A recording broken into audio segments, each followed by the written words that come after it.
Hello, good morning. ഞാൻ ബ്രേക്ക്ഫാസ്റ്റിന് ഇന്ന് ഗോതമ്പ് ദോശ കേട്ടോ. അപ്പം ഞാൻ എങ്ങനെയാണ് ഗോതമ്പ് ദോശ ഉണ്ടാക്കണതെന്ന് ഞാൻ കാണിച്ചു തരാം കേട്ടോ.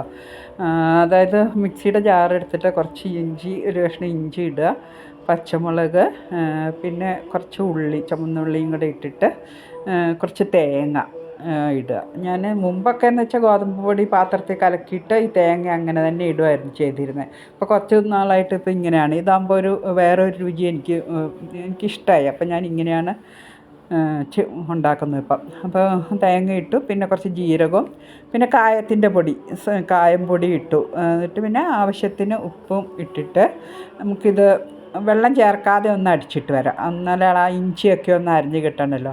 അപ്പോൾ വെള്ളം ചേർക്കാതെ ഒന്ന് അടിച്ച് വന്നിട്ടുണ്ട്.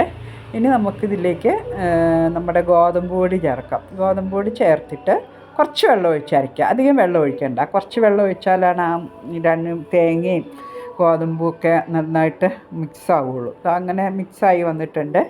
ഇനി നമുക്കിതിലേക്ക് ആവശ്യത്തിന് വെള്ളം, എത്ര വെള്ളം വേണോ അത്രയും വെള്ളം ചേർത്ത് ഒന്ന് അടിച്ചിട്ട് വരിക. പെട്ടെന്നാവും കേട്ടോ, അല്ലാണ്ട് കുറേ നേരമായിട്ട് അടിക്കുകയൊന്നും വേണ്ട. വെള്ളം അധികമാണെങ്കിൽ പെട്ടെന്ന്, വെള്ളം കുറച്ച് കൂടുതൽ ഒഴിച്ചാൽ പെട്ടെന്ന് അടിഞ്ഞ് കിട്ടും. അപ്പോൾ നമ്മുടെ മാവ് റെഡിയായി. ഇനി നമുക്ക് വേണമെങ്കിൽ ഇതിൽ നിന്ന് തന്നെ ചുടാം. വേറെ പാത്രത്തിലേക്ക് പകർത്തണം എന്നൊന്നുമില്ല. രാത്രിയിലൊക്കെ ഉണ്ടാക്കണമെങ്കിൽ ഇതിൽ നിന്ന് തന്നെ ചുടാം. ഞാനങ്ങനെ ചെയ്യാറുണ്ട്. ഇപ്പോൾ ഇനി നമുക്ക് ഞാൻ വേറെ പാത്രത്തിലേക്ക് ഇപ്പോൾ മാറ്റുന്നുണ്ട് കേട്ടോ. വേറെ പാത്രത്തിലേക്ക് പകർത്തി. വെള്ളമൊക്കെ കറക്റ്റാണ്, അപ്പം ഇനി വേറെ വെള്ളം ചേർക്കേണ്ട ആവശ്യമില്ല. അപ്പോൾ ഇങ്ങനെ ചുടുമ്പോഴേ ആ തേങ്ങ കടിക്കില്ല നമുക്ക്. പിന്നെ ഉള്ളിയൊക്കെ അരിഞ്ഞിടുകയല്ലേ ചെയ്തുകൊണ്ടിരുന്നത്. ഞാനങ്ങനെയായിരുന്നു ചെയ്തുകൊണ്ടിരുന്നത്. തേങ്ങ മാവിലേക്കിടും, പിന്നെ ഉള്ളി അരിഞ്ഞിടും, അങ്ങനെയായിരുന്നു. അപ്പോൾ അതൊക്കെ ഇങ്ങനെ ഇറക്കി കടിക്കും. അതൊരു വേറെ ടേസ്റ്റ്, ഇതും വേറെ ഒരു ടേസ്റ്റ്.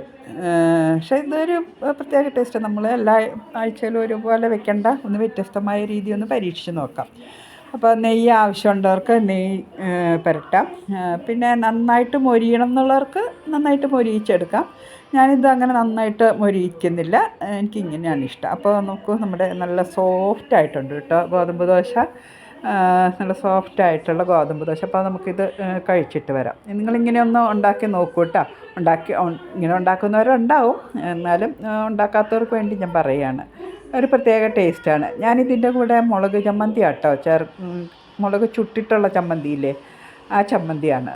ദോശയുടെയും ഇഡലിയുടെയും ചമ്മന്തിയും ടേസ്റ്റ് ഉണ്ടാകുമായിരിക്കും, പക്ഷേ ഞാനത് കഴിച്ച് നോക്കിയിട്ടില്ല.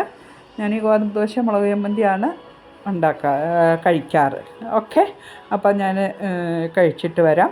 അപ്പോൾ നമുക്ക് നാളെ വേറെ ഒരു ഡിഷുമായിട്ട് കാണാം. അതുവരേക്കും ബായ്. എല്ലാവരും ബ്രേക്ക്ഫാസ്റ്റ് കഴിച്ചിട്ട് വായോ. Okay, bye.